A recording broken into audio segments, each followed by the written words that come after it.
YCP నేతల అహంకారం తగ్గే వరకు వదిలిపెట్టే ప్రసక్తే లేదని హెచ్చరించారు పవన్.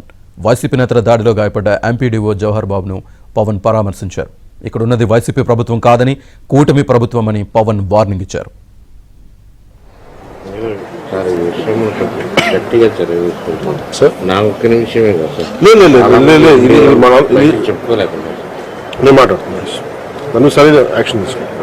ఈ సంఘటన వల్లే సార్ మీకోసం స్పెషల్ గా వచ్చాము.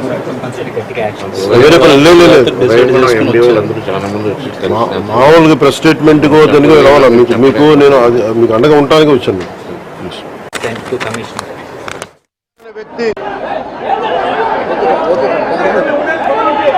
జల్లా సుదర్శన్ రెడ్డి గారు అనే వ్యక్తి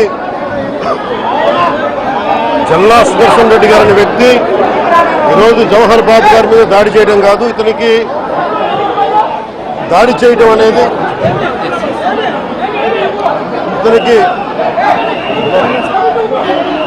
దాడి చేయడం అనేది కొత్త కాదు జల్లా సుదర్శన్ రెడ్డి గారికి. గతంలో కూడా ఈయన ఇదే ఎంపీడీఓలో ప్రతాప్ గారి మీద దాడి చేశారు, శేఖర్ నాయక్ గారి మీద దాడి చేశారు, అలాగే శ్రీనివాసులు రెడ్డి గారి మీద దాడి చేశారు. ఇది వీళ్ళ రాజ్యాలు అనుకుంటా ఉన్నారు. ఇష్టానికి మేము చేసుకోవచ్చు. జవహర్ బాబు గారు కూడా చెప్పింది ఏంటంటే రూమ్ తాళాలు అడిగారు. మీ అమ్మగారికి ఇష్టం, అది ఆవిడ మండల పరిషత్ ఆవిడకి పదవి ఉంది కాబట్టి వాళ్ళ పిల్లలకి ఇవ్వమంటే ఎందుకు ఇవ్వం అని చెప్పి వాళ్ళ మనుషులు దాడి చేసి అమానుషంగా కొట్టారు. ఆయనకి హై బీపీ ఉన్న వ్యక్తి, హార్ట్ ప్రాబ్లం ఉన్న వ్యక్తి, పైగా కూర్చోబెట్టి కులాన్ని దూషించడం.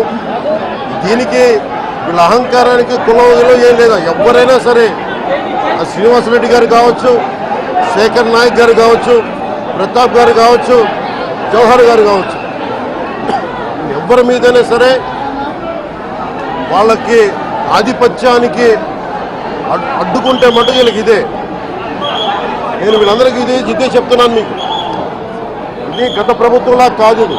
ఇష్టారాజ్యంగా చేస్తాం మేము కూర్చునే వ్యక్తులం కాదు. మేము సాక్షాత్తు నేనే ఉప ముఖ్యమంత్రిగా ఉండి నేను తప్పు చేసిన శిక్ష పడాలి అని చెప్పి అసెంబ్లీలో చెప్పిన వాడిని.